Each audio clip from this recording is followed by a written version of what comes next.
Good afternoon, folks. My name is Bart Martindale. I want to welcome you to the Friday edition of Stay Curious from the American Space Museum. I want to welcome all of our followers on Facebook, YouTube, and Twitch. Welcome, everybody.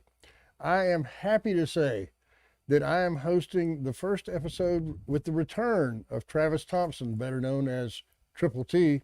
Yes, sir. Welcome back, sir. Oh, God, I'm glad to be here. This is like homecoming. I appreciate it. I love these people. Well, would you like to say anything about this vacation you've been on?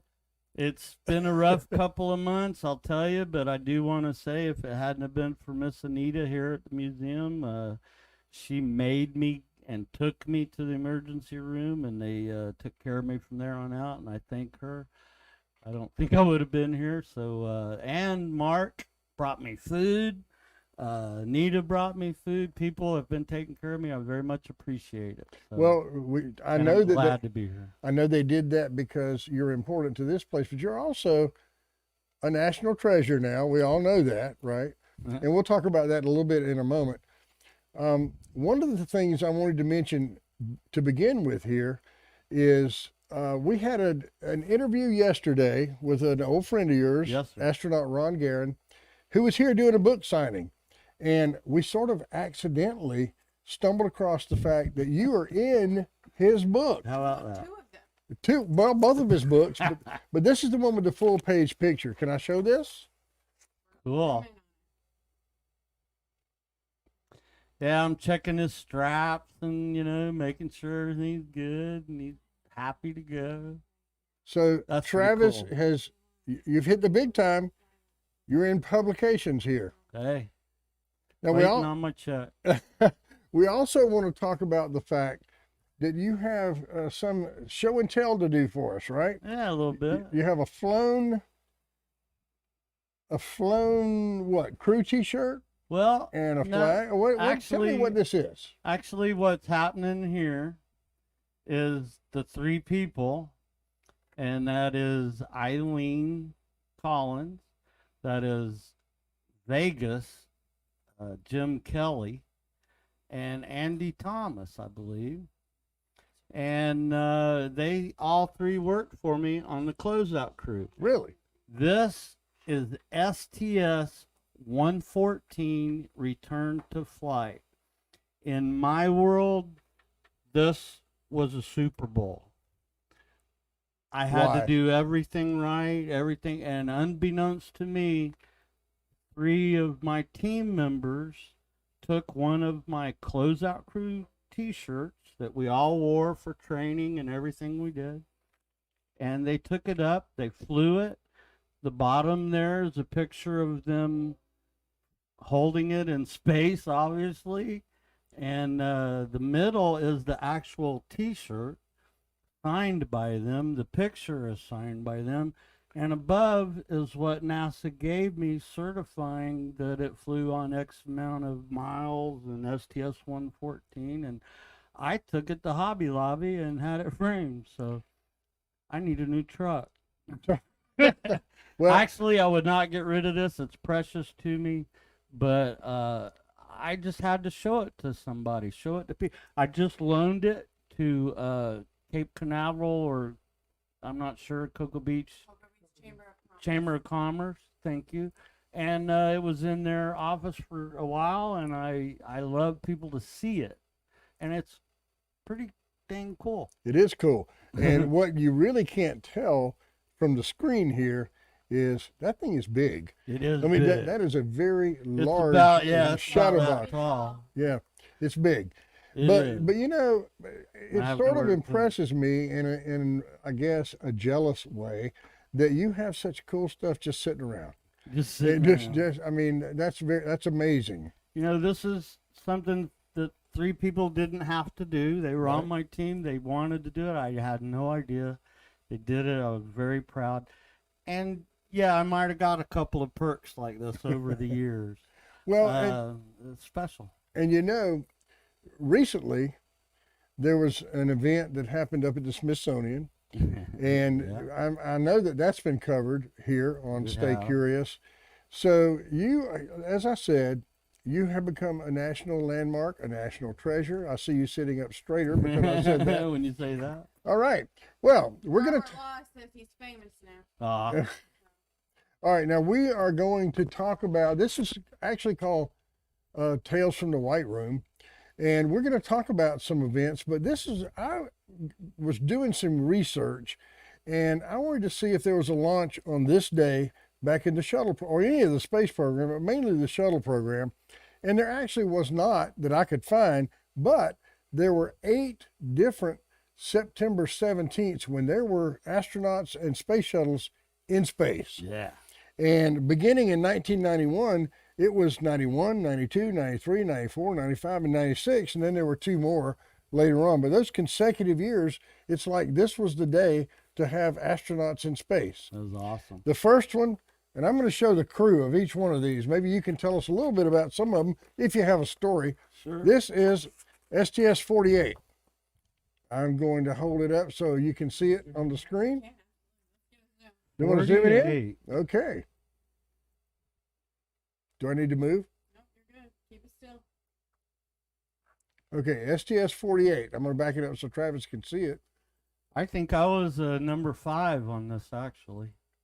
You got any stories about any of these? I just remember being real careful around the commander because he was kind of badass. I mean, I always be careful what you say, you know. So, But other than that, you know, normal crew come along, all guys, which is cool too. You know, I liked it. I loved it when the women came, but, you know, an all-guy crew, you kind of relax a little who was the bit. commander?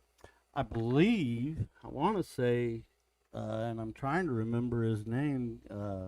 Might be on the back. Is it Sam Gamar? I think it is Gamar. I think it is Gamar. Okay. So yeah, you know, but I did not remember or memorize every mission, every person that was on it because I had a specific job to do. Mm-hmm. And what I did growing up doing all this is I knew if I had a patch with a Velcro on the back of it that I wore it on launch day. So I still haven't counted all of them, but I know there's close to 100. So. All right. This is 1992, STS-47. And there's a very notable person in the picture here. Yeah. You got Hoot Gibson there. You got Brown, but Miss Pam Milroy. Well, Mrs., I guess, Pam Milroy. And who is that? Up in the back Now row? she is the deputy director for NASA. How about the back row there? Good friend of mine. Oh, wait a minute. Okay, this was Dr. Mae Jameson's only flight, I believe, and I was a number 5. And I can remember real quick standing up there on the 195-foot level. She was the last one to go in, and I looked at her, and we were watching the sun come up. And it was a truly beautiful moment. It was only her and I looked at her, and she was glowing orange. I said, "Ma'am, I'm happily married, but I have to tell you, you are beautiful." And I will tell you, it's the only time I told an astronaut they were beautiful.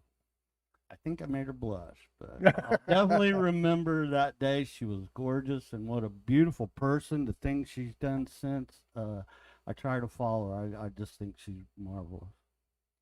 Well, that's a good story. Okay, this is from 1993, STS-51. Yeah. Can you see that? Yeah. I remember Reedy, I guess. Oh, yeah, and my buddy, see, a lot of these guys I've got to be, yeah, a lot of these guys I got Culbertson? to know a little more over the years because I dealt with them more than a regular crew member. So, yeah, there's a couple guys. Good, I think. On which one? I remember Reedy. The last one. I'm trying to remember. Newman? Oh, Newman. Yeah, me and him got to be buds there for a while. I liked him. So I'm sorry that I can't remember No, that's everybody. okay. You know, but it was You were there for a long 2/3 time. of the shuttle program. Yeah, Another guy in an orange suit, man. yeah, 33 years. All right, move on to 1994. And I've met some of these guys, I'm happy to say. 1994, STS-64. 64. Okay, I believe I was backup for this. Yeah, I don't remember anything in the White Room from that. Okay. And I had to be back up every now and then because I had to train guys. So. All right. Well, we'll just go right past that one. How about 1995 STS 69? 69 makes. Oh. Yeah, and there's. Okay, yeah. You know what I remember about this? 2 spacewalks, and I climbed in the airlock to close the airlock out for flight. And I remember cleaning their masks, and I looked, and there's a face looking back at me. I thought, oh my God, and all of a sudden it was my reflection. But you didn't, I just saw the face, and it scared me. I remember closing that airlock out for flight. I did other stuff besides launch day. Yes, you did, and we're going to talk about that in a moment. This is STS 79 from 1996. There's Reedy again. Oh, and Shannon Grant. Oh, I loved her. Yeah, she was nice. I believe I was on this mission. I do know I was in the White Room when this was going on. And we had a Russian cosmonaut on this one. That might have been when I had my little. I was telling Ron yesterday. He said, "Oh, tales from the White Room." I said, "Yeah, I have this one tale from the White Room." He said, "Well, tell me one." I said, "Well, I remember the first Russian I got, and he spoke very little English. And I told him I needed to remove his booty, and he just looked at me, and I pointed to the booty again, and I said, I need to remove your booty, and he just looked at me. So I put my hands on the wall to show him what I wanted. Put your hands on the wall, put your foot up, I will take it off. As soon as I touched the wall, he said, oh, like KGB. I said, yes, sir, like that, and I patted him down. So, yeah, I remember that launch. That was him. All right, now move on. Those are the consecutive years. This is 2000. This is STS 106. 106. That was 4 years later. Look at how many we got, too. Nope, I was back up on this one, and I remember why, actually. Didn't we have a seat? Or was that for the return? I'll have to... Sorry, I didn't look. This was the big crew. Yeah, it was a big crew. There was something special we had to do, and I had to help. I don't remember. That's okay. All right. Last picture I have from this date in history is STS 115. It's another big crew. It looks like it. Yeah. In the year 2006. Okay. So this is only 5 years before the end of the shuttle program. Right. And here is my buddy Joe Tanner, who nominated me for my silver Snoopy ring. I remember this mission. Commander Ferguson, who I dealt with on 135, I believe. So yeah, I remember these guys, good group. And please, what was her name? Piper Heidi. Yes, she was great. Awesome person to be around. She's flown, like 2 or 3 times? Yeah, several times. Right. And you really like it when you get them to flown because that takes a lot off you. You just sit down, strap in, shut up. All right, now those are the flights that actually were occurring on this day in history. That's pretty cool. I want to go through one of the things that I have gotten from you that's so much fun is some of the stories you've told me that you've accumulated over the years. But before we do that, I want to ask you a question. Sure. One of the things that I do in my job at Kennedy Space Center is we do bus tours, and out next to the VAB, there's the crew access arm with the white room on it. Really? And yes, and I'm sure, there were 2 launch pads for the shuttle, and I'm sure that there were 2 of those at one time. Now there's 1. I don't know what happened to the other one. Do you know which one that one may have been from? I thought that pad A, because of the more launches, went to JSC, Johnson Space Center. Okay. I know they have one on display. I'm assuming it's pad A. So pad B. And inside, I want to see it. I didn't know it was there. They have refurbished it. It's got plexiglass over writing that's on the wall to protect it from tourists, because a lot of folks, when they see writing, they say, okay, well, I'm going to write on it too, because they don't realize that it's from you guys. Well, you know what I did on STS 135 What's that? last launch? There's this big thing that I stand next to. The camera's right here. I'm in the corner of the white room. I have this big box, and that's where you see that air duct. Mm-hmm. We have to fold the air duct up, and it goes in that box. Well, this is where I stand, and I do my book the whole day. But I have to open that lid up, put everything in. I have to move my box. STS 135. I had all my Closeout crew guys there, including the astronaut support person. So we all signed it with a Sharpie on the bottom, on the inside of the lid. Oh, yeah. So whoever opens that lid up will see all the Closeout crew signatures. Well, that's very... From 135, the last time I ever saw that white room was launch day. So Well, I'd kind of like to see it again. I'm not sure if that's the one from 39A, but we'll go out there sometime and we'll take a look at See it. it, please. All right. Stories that you've told me, and some of those are memorable stories. One of them was about one of my heroes, John Glenn. Cool, yeah. I mean, he flew first when I was a little kid. He Yeah. flew again when I wasn't such a little kid Yeah. anymore. And to be honest with you, even though he had a couple of advantages over me, he was still older than I am now. So I Right. hold out hope. Anyway, tell us about when John Glenn flew. It was pretty awesome. They sent me to school to learn how to work a defibrillator. And on launch day, he comes from the crew suit-up room with defibrillator tabs already on his chest. The leads were coming out of the uniform. I had a defibrillator there that I knew what to look for, knew what to do just in case. They were worried that here's a 77-year-old man who might be a little too excited on launch day. He was just as cool and calm as a cute. I couldn't get him to say anything other than yes, sir. He called me sir, and I looked for my dad. So, you know, he was very awesome. It was the highlight of my career having John Glenn in my white room. Are you kidding?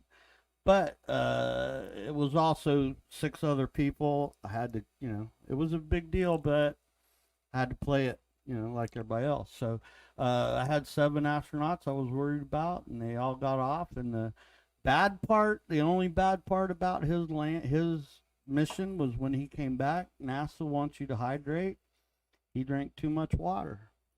And my buddy, who was a crew chief for the flight crew, Mike Birkenshire out of JSC, he and I helped walk John Glenn around for about 45 minutes while he got his sea legs and quit upchucking. I couldn't have John Glenn on TV. They wouldn't let me let him out, and they wouldn't let me let the other 6 astronauts out and then him come out later.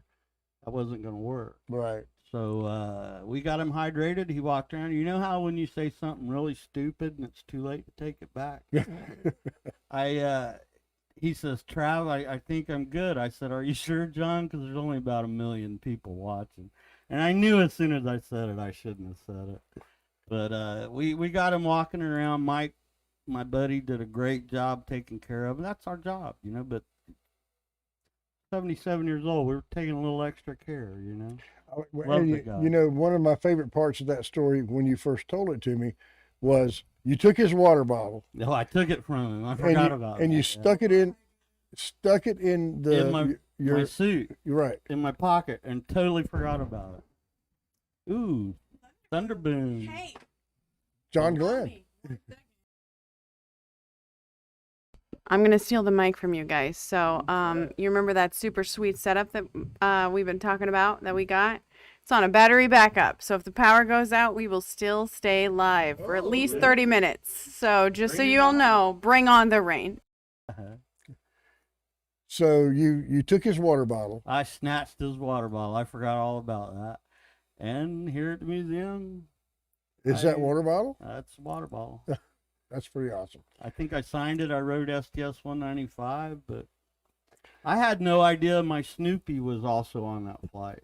Was it? Yeah, so I put John Glenn in, and here's my Snoopy a couple weeks later. Well, that's awesome. Well, you know, one of the other stories I've heard about STS 195 is from Scott Parazynski, Right. and he's a medical doctor. Right. He went on that flight, and I was talking to him. He said, Bart, you know what my number one job on that mission was? And I said, no, what's that? He said, to make sure he came back like he left. Yeah. Because John Glenn was a national, Oh, my national Lord. treasure. A lot of people had to sign off on that, but the main reason he got to fly was they had all of that medical data from the late 50s and early 60s, and they wanted to compare that to plus they wanted to see what bothered you up until 77. Did you grow a third eye? How did it affect you? So Right. they wanted to know these things, and then they wanted to bounce the new data against the old data. So it was a very fulfilling flight. They're still studying it. Really? Yeah, I know the one thing I read is you get a little more radiation, in space, but you still get radiation flying from California to Hawaii. That's true. So, yeah, that. Okay. Next story I can remember very vividly you told me was about, because you did a lot of stuff other than be in the White Room. Yeah, I did. This is Tales from the White Room, but this is Travis's adventures. That's is what this 33 is. years there. So one of the things you've told me about is when I think you sat in for somebody else when on the STS-114 they were doing their touch and go landings. Oh, I did. And you had Eileen Collins, and who was the Jim pilot? Kelly, was a He was a fighter pilot, F-15 pilot. but she went first, right? Oh, She yeah. did, tell us about that. Okay, so one of my buddies, in fact, Berkshire, my buddy calls me, says, hey, my buddy George is down. Would you come fly on the STA? I'm like, yeah. So I show up. My job was to put their helmets on, their gloves on. You can only fly one at a time. So Eileen, and the left side of the STA is exactly like the shuttle. The right side is a Gulfstream. So my job was to strap her in just like on launch day. So she does 5 touch and goes, being a heavy lift pilot. She just slowly brought the nose down, find her glide slope, nice easy ride, piece of cake. She did 5. I get her out of the seat, I get her back, I set her down, I went and got her milk and cookie. What I didn't realize is she put her gloves in her lap, and I should have stowed them. I didn't think anything about it. I put her helmet up, I do this and that. Then I got to strap Vegas in, so I strap him in. Well, little did I know, but he was waiting on this, so he turns the heat up in the back. And him being an F-15 pilot, he takes over. We're at 16,000 feet. He drops the nose straight down. And what he did was bring the nose up to find his glide slope. I will say that was a hell of a ride. So I figure I better go sit down. I sat down, and he did that a few more times, and I'm not embarrassed to say I lost my cookies. Everybody on the flight knew that he turned the heat on. They were all sitting down being still. I was the only one moving. They set me up. So when the plane landed, Vegas is giggling. He says, how was that, Trav? I said, well, I think you got what you want. So, yeah. That's a great story. Astronauts play with you, too. They're real people, which is the main thing of this museum. I want people to know these are real people. You could see them in a grocery store. You wouldn't know it. And they have a really special sense of humor. They do. I have had lots of pranks pulled, and I love it. Any more stories that are on the top of your head? None at the top of my head. I would like to say it was great seeing Ron yesterday. I did walk in. I said, you're the first blue suitor I've seen in a long time. That's what we called them. With their flight suit on? That took a lot of imagination, right? We called them blue suitors. So, yeah, he was my first blue suitor to see in his uniform in 10 years. Really? So, yeah. So I was taken back by that, actually. But then when I told him I had my mask on, I said, I was your OVCC. And he kind of looks, he says, I can't tell. As soon as I took my mask off and he saw my mustache, he was like, oh, yeah, I know. And I'm like, yeah, me. Now, one of the things you wanted to do today, before we close the program, was you wanted to send out a special birthday wish, right? Okay, yeah. All right, ready? Okay. Happy birthday. Oh, Hey, I go can't ahead. sing. No, we're not going to sing. But I want to tell my lovely friend, Pam, happy. And you know what?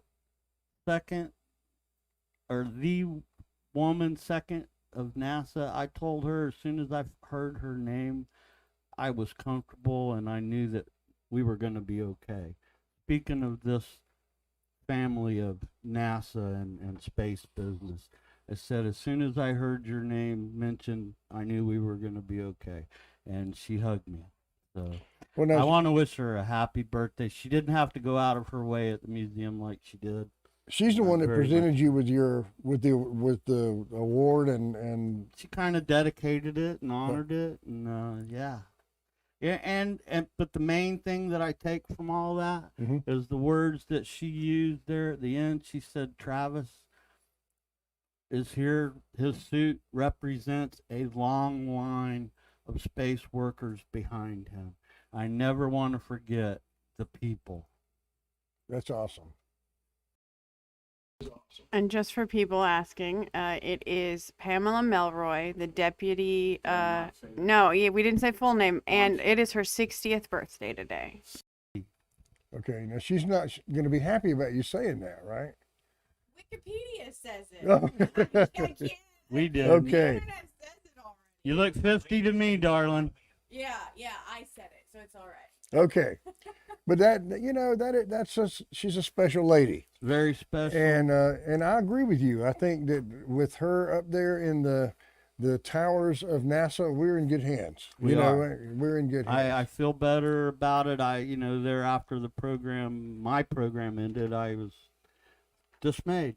So I'm happy and more power to these new groups going. The only thing I'm mad about is I'm not part of it. So. Well, but you're a part of here. Yeah. You're a part of the American Space Museum, and we're I so love happy. this place. So happy to have that. I love it. And I want to say hi to all the people that wished me well over the time, and thank you very much. Dave Strange, thanks for caring about me, Dave buddy. Stang, and yeah. Larry Puskar, Robert Law, Tom All of them. Yuziak, Yeah, Andrew Tom. Olivia, Christopher Mick, everybody. Everybody. Sending the love. Thank you so much. Running out of time, sorry. Do we have any questions or comments before we close? Just the love for Triple T. Aw. Welcome back. I Yeah. appreciate it. I'm glad to be back, and I'll be here That from is now awesome. on. I told them now they can't get rid of me. So Okay. Well, before we go, I Yes, want to mention sponsorship. American Space Museum is a non-profit organization.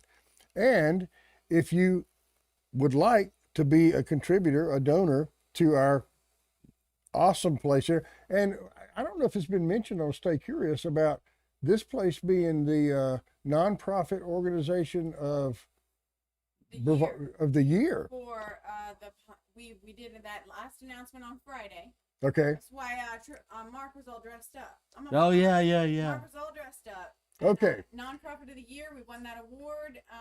Got some recognition. Some super cool things we're gonna get to do with that. Cool. It's really And okay, and you folks out there that want to be a sponsor and be a part of the nonprofit organization of the year, that's what you can have your logo put there on the Stay Curious page.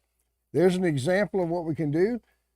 Miss Jessica Galloway has cheap development, and yours might not look quite as good as hers, but I think it would look basically the same. call me and we'll make sure it'll look good. Okay, Yeah, there she'll you do go. it for you. Benefit. I'm working out with all of you guys. And guys, again, I want to thank everybody on Facebook, YouTube, and Twitch for tuning in here. Again, my name is Bart Martindale. I appreciate the opportunity that I've had to be a part of this podcast for the last 3 days. Maybe I'll be back one of these days, hopefully. We'll see you soon. And in the famous words of our real host, Mark Marquette, we like to bridge the space between us. Thanks, guys. Come back and see us, Mark. Have a great day. Come see me. There we go, guys.